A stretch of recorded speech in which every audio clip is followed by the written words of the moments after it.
Hi friends, இன்றைக்கி நம்ம சேனலில் என்ன பார்க்க போகிறோன்னா ஒரு சூப்பரான இட்லி பொடி தான் பார்க்க போகிறோம். இது இட்லிக்கு மட்டும் இல்லை, நீங்கள் சாப்பாட்லேயும் சப்பாத்திக்கு தோசைக்கு எல்லாத்துக்குமே யூஸ் பண்ணிக்கலாம். உங்கள் வீட்டில் குழந்தைங்க இருக்காங்களா? அப்போ இதை கண்டிப்பாக செஞ்சு கொடுங்க. வாங்க அதை எப்படி செய்கிறதுன்னு பார்க்கலாம். அது பார்க்குறதுக்கு முன்னாடி நம்ம சேனலை இன்னும் சப்ஸ்கிரைப் பண்ணலைன்னா சப்ஸ்கிரைப் பண்ணிக்கோங்க. பக்கத்தில் இருக்கிற பெல் ஐக்கானை கிளிக் பண்ணிக்கோங்க. வாங்க இப்போ அதுக்கு தேவையான பொருட்கள் என்னென்ன அப்படிங்கிறத பார்த்துக்கலாம்.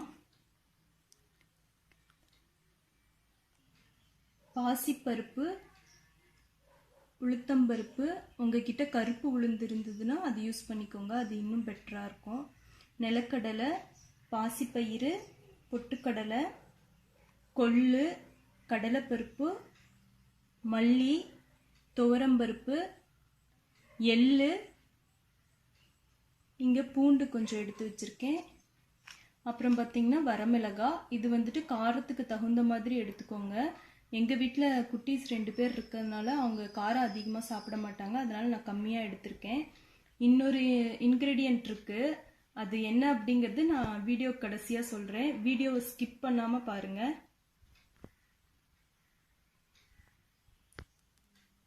இந்த பொருள் எல்லாத்தையும் இந்த மாதிரி ஒரு கப்பு ஒரு டம்ளர் இருந்ததுன்னா, இது வந்துட்டு 150 ml டம்ளரு, இதில் அரை டம்ளர் எடுத்துக்கோங்க. நீங்கள் 1 மந்த் இல்லைன்னா 2 மந்த்ஸ்க்கு அரைக்கணும்னு நினைக்கிறீங்கன்னா 1 கப் ஃபுல்லாக எடுத்துக்கோங்க. இப்போ எங்களுக்கு வந்துட்டு நான் இதில் அரை கப் மட்டும் நான் எடுக்கிறேன். இந்த டம்ளரில் அரை டம்ளர். மல்லி மட்டும் கொஞ்சமாக 1 ஸ்பூன் அளவு போட்டால் போதும். மீதி எல்லாமே நீங்கள் இதில் வந்துட்டு அரை டம்ளர் அளவுக்கு எடுத்துக்கோங்க. இதை எப்படி செய்யறதுன்னு பார்க்கலாம். இப்போ நான் எல்லாத்தையும் மெஷர் பண்ணி எடுத்துக்கிட்டேன். இதை எல்லாத்தையும் தனித்தனியாக வறுக்கணும், பார்த்து கேர்ஃபுல்லாக வறுக்கணும், தீஞ்சிடக்கூடாது. இதில் ஒரே இன்க்ரீடியன்ட் மட்டும் நான் வறுக்கும் போது கடைசியாக சொல்கிறேன், கண்டினியூவாக பாருங்கள். இப்போ ஒவ்வொன்றா வறுத்துக்கலாம், பார்த்து கேர்ஃபுல்லாக வறுத்துக்கோங்க, தீஞ்சிடக்கூடாது. ஃபஸ்ட்டு துவரம்பருப்பு போட்டுருக்கேன். நீங்கள் இது செய்ய போகும்போது எல்லா பொருளும் எடுத்து ஃபஸ்ட்டே வச்சுக்கோங்க. நீங்கள் அது மாதிரி வைக்காமல் நம்ம பண்ணும் போது லைனாக வறுத்துக்கிட்டு இருக்கும் போதே லைனாக ஒவ்வொன்றா எடுக்கலாம் அப்படின்னிங்கன்னா இது தீஞ்சிரும். நானே நிறைய வாட்டி அந்த மாதிரி பண்ணியிருக்கேன். ஸோ நீங்கள் வந்துட்டு எடுத்து ஃபஸ்ட்டு லைனாக வச்சுக்கோங்க, எந்தெந்த பொருள் வறுக்கணும் அப்படிங்கிறது வச்சுட்டு அதுக்கப்புறம் நீங்கள் ஸ்டார்ட் பண்ணுங்கள். உங்கள் வீட்டில் குழந்தைங்க இருந்தாங்கன்னா கண்டிப்பாக இதை நீங்கள் செஞ்சு கொடுங்க. எங்கள் வீட்டில் எங்கள் பாப்பா 2 பேருமே நல்லா லைக் பண்ணி சாப்பிடுவாங்க. தோசை இட்லிக்குன்னு இல்லை, வெறும் கிண்ணியில் இந்த பவுடரை போட்டு நெய்யோ இல்லை நல்லெண்ணெய்யோ ஊற்றி மிக்ஸ் பண்ணி வெறும் வாயிலையும் சாப்பிட்டுட்டு இருப்பாங்க. நிறைய குழந்தைங்க சத்து மாவு கூட லைக் பண்ணாமல் இருப்பாங்க. அவங்களுக்கு எல்லாமே இந்த மாதிரி நீங்கள் செஞ்சு கொடுக்கலாம். இது புரோட்டீன் ரிச்சான ஒரு பவுடர் தான் இது.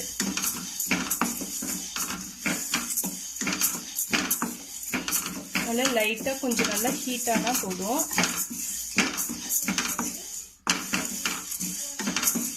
இதே மாதிரி நம்ம எல்லாத்தையும் வறுத்து எடுத்துக்கலாம்.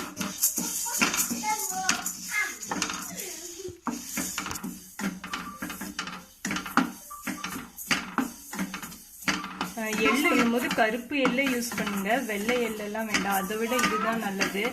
ஸோ நீங்கள் இதையே யூஸ் பண்ணுங்க. அடுத்தது பார்த்தீங்கன்னா உளுத்தம்பருப்பு.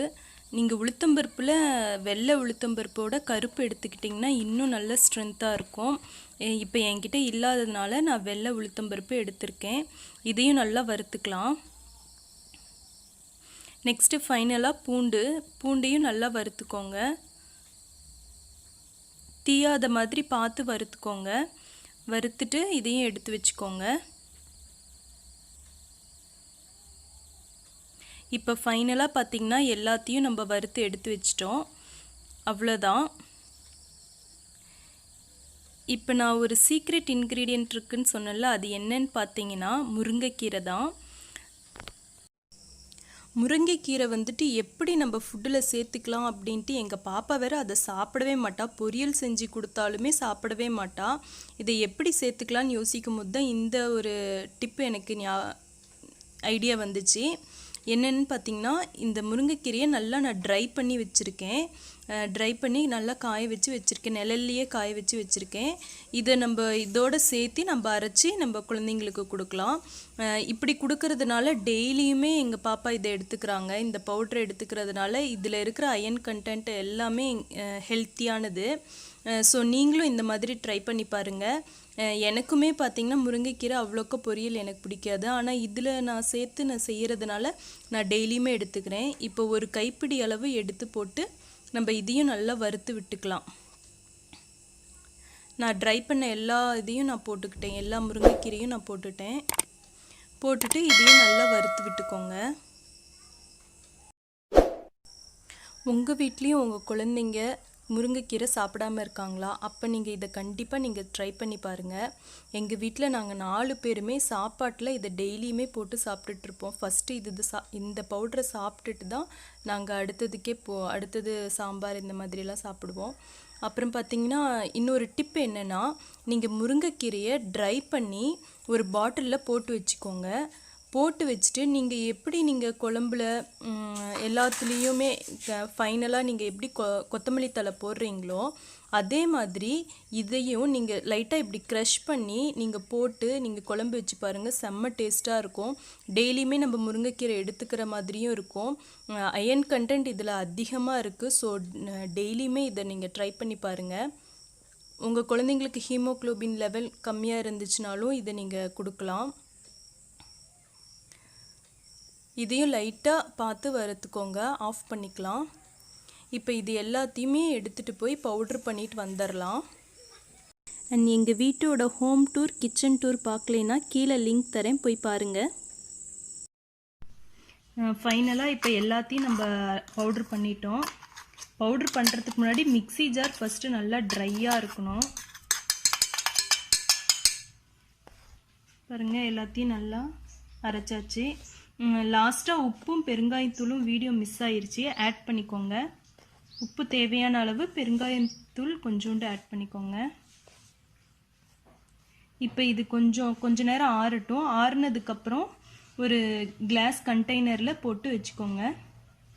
நான் ஆஃப் கப் தான் எடுத்தேன். இவ்வளோ பவுட்ரு வந்திருக்கு.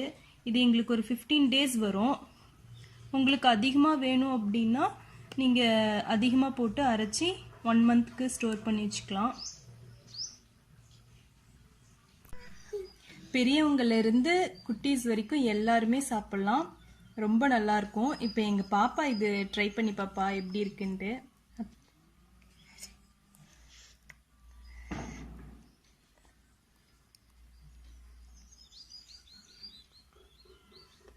எப்படி இருக்கு சொல்லுங்க ரெண்டு பேரும். நல்லா இருக்கு. ஓகே, நீங்களும் ட்ரை பண்ணி பாருங்க.